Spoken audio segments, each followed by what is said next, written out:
Preparem-se para lembrar comigo aqui no Cine Amora de hoje as maiores e melhores batalhas de Game of Thrones. Está todo mundo ansioso por essa segunda temporada de A Casa do Dragão, mas antes a gente tem que lembrar os melhores momentos, aqueles episódios chaves que mudaram definitivamente a história da televisão, não só de fantasia, mas enfim, da mídia como um todo. E é sobre esses episódios que nós vamos conversar aqui no Cine Amora de hoje.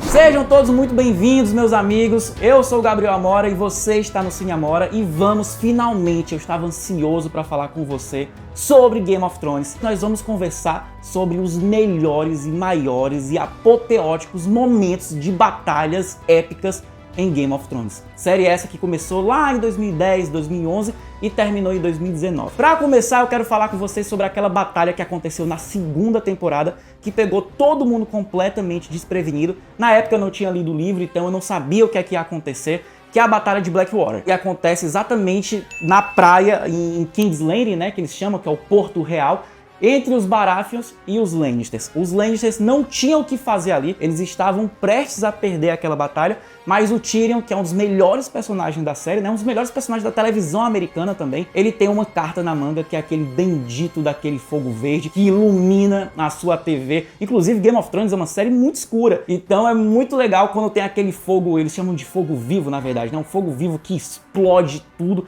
É barco, gente voando pra todo lado. É uma cena que visualmente ela é muito empolgante e muito bonita e tensa. E depois começa ali aquela batalha naquela areia e o Tyrion, ele lidera todo mundo. Não, quem é que tá comigo? Porque tem aquela cena incrível do Joffrey falando com o cão, né? Cão, vai matar todo mundo, e o cão, não, se dane o rei, que se dane o castelo, que se dane tudo, eu vou embora. Aí o Tyrion tem lá que arregaçar as mangas, então beleza, já que o cão vazou, eu vou assumir aqui a dianteira. E é uma batalha muito legal, porque na primeira temporada eles enganam um pouco, né? O Tyrion vai pra guerra, acho que é no episódio 8, no episódio 9 na primeira temporada, e eles têm uma solução pra não gravar a guerra, né? Alguém dá uma pancada na cabeça do Tyrion, ele desmaia e quando ele acorda, a guerra já acabou. Na segunda temporada de Game of Thrones não tem isso. Eles mostram tudo, eles são muito detalhistas e é um episódio inteiro dedicado a esse momento de Blackwater. Esse episódio é incrível.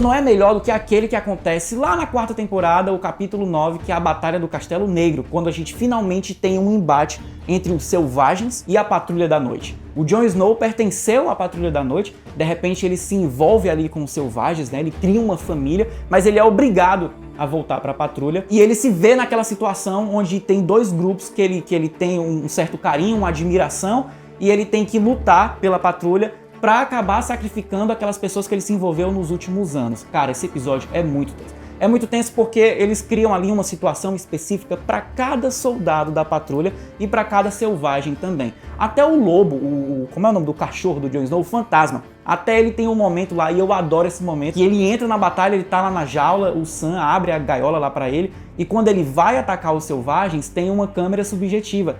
Então a gente vê a partir do ponto de vista do lobo. É muito bem feito, é tudo visualmente incrível, aquela muralha branca, aquele céu preto, aquele fogo vivo, aquele laranja. É um episódio muito criativo que acaba criando ali situações muito específicas que Game of Thrones nunca tinha explorado antes e acaba explorando até o final da série, de tão bem feito e realizado que é.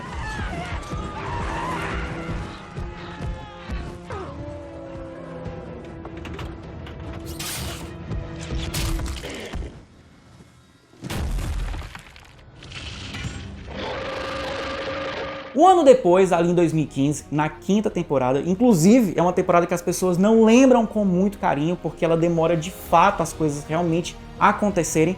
Acho que os 4 ou são os 3 últimos que o bicho realmente pega. E aí tem o episódio de Hard Dome, que é o episódio 8. O episódio 8 da quinta temporada. Rapaz, esse episódio, Jon Snow vai lá, todo pimposo, com algumas pessoas da Patrulha, ali os poucos amigos que sobreviveram da quarta temporada, e ele vai falar com os selvagens. Galera, vocês têm que acalmar os ânimos, eu tô aqui para ajudar vocês, vamos comigo lá pra muralha, vamos acabar com essa guerra, porque os zumbis estão chegando, os White Walkers, né, eles estão chegando e o bicho vai pegar. Se vocês não forem comigo, vocês vão acabar ficando aí, vão ser sacrificados, enfim. Aí tem lá um bate-boca meio política, né, um acerto de conta, assim, uma reunião de condomínio, né? Não, porque você no passado me magoou, não, porque você me chamou daquilo. Enfim, eles ficam batendo boca ali naquela mesa e de repente chegam os zumbis e o bicho começa a pegar. É um desespero, assim, nível do melhor filme de zumbi do George Romero. Tem uma solução de Game of Thrones que eu gosto muito nesse episódio, porque é finalmente uma batalha que acontece de dia ou de tarde, então a gente consegue ver tudo. Você não precisa mexer no brilho da sua TV, a gente consegue enxergar tudo. E é muito tenso. Tem o plano sequência do Jon Snow saindo ali do portão, que ele tem que atravessar toda aquela neve para chegar e pegar o vidro de dragão que ficou lá na cabana e depois voltar pro barco. Cara, como eles conseguiram filmar aquilo? É um monte de gente aqui lutando ao redor dele, selvagem, a patrulha contra zumbi. Ele pega a espada, arranca a cabeça de um zumbi, depois desvia de uma flecha. Rapaz, o Jon Snow é um ninja nesse episódio. E aí acabei o episódio aplaudindo, chorando, beijando a televisão. Isso é Game of Thrones, isso é fantasia, isso é ser nerd.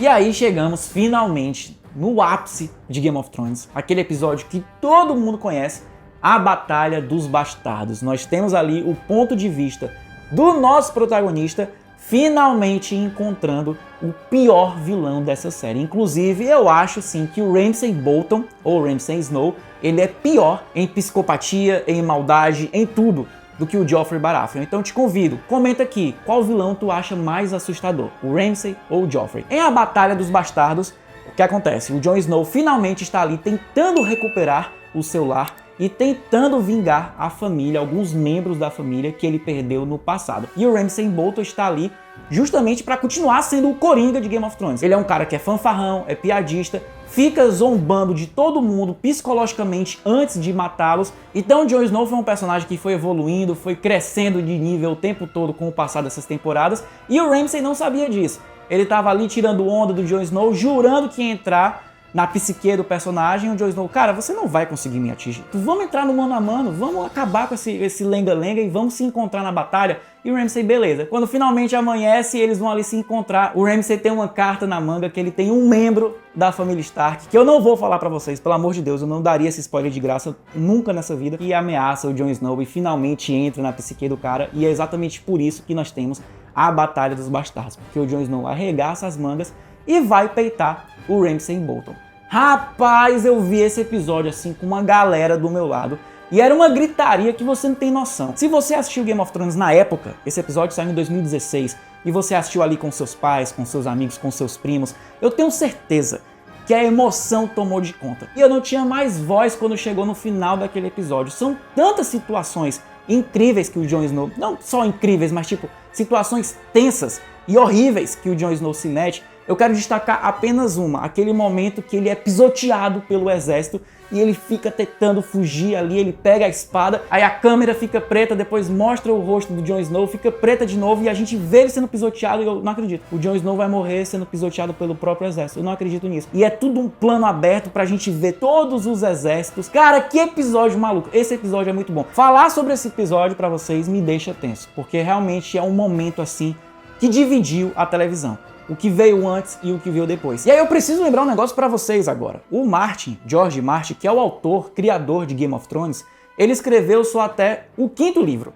Ou seja, tudo que aconteceu na 6ª, na 7ª e na 8ª, os diretores, a HBO, ali depois de um bate-papo com o Martin, perceberam o que é que eles podiam fazer e o que não podiam fazer. O Martin liberou acontecer a Batalha dos Bastardos, provavelmente porque de fato vai ocorrer no livro, mas não tinha material de origem. Ou seja, quem não leu os livros e quem leu os livros estavam todo mundo no mesmo barco. Sabe, sempre vai ter aquele chato, eu vi que você ficou chateado lá que o morreu na primeira temporada. Pois é, eu li o livro, eu já sabia há muito tempo. Na 6ª temporada não tem isso, meu amigo. Todo mundo tava ali juntinho, rezando pro Jon Snow conseguir sobreviver e vencer a Batalha dos Bastardos. Enfim, se você não viu esse episódio, corra urgentemente para assistir, ou então rever, veja no HD, porque é impressionante, é cinema assim, de deixar qualquer diretor que fez filme de guerra com inveja. Sério, Batalha dos Bastardos pra mim é um deleite. Eu fico assim, besuntado quando assisto a Batalha dos Bastardos. Comentem aqui, aquela que eu deixei de fora, se você quer que eu volte pra fazer uma parte 2, Tem muitas batalhas que acontecem ali na 7ª e na 8ª temporada. Eu acho que a gente depois podia dedicar um vídeo só para essas 2 temporadas, porque é muito momento maluco que acontece. Gosto muito de Game of Thrones e eu estou assim numa ansiedade absurda. Eu acordo todo dia e risco ali do calendário a quantidade de dias que está faltando para a 2ª temporada de Casa do Dragão, que eu prometo que nós vamos trazer aqui para você no Cine Amora, beleza? Eu vou ficando por aqui, vida longa e próspera ao Cine Amora, a Game of Thrones, a Casa do Dragão e ao George Martin, porque ele precisa lançar esses livros, pelo amor de Deus, vida longa e próspera ao Martin.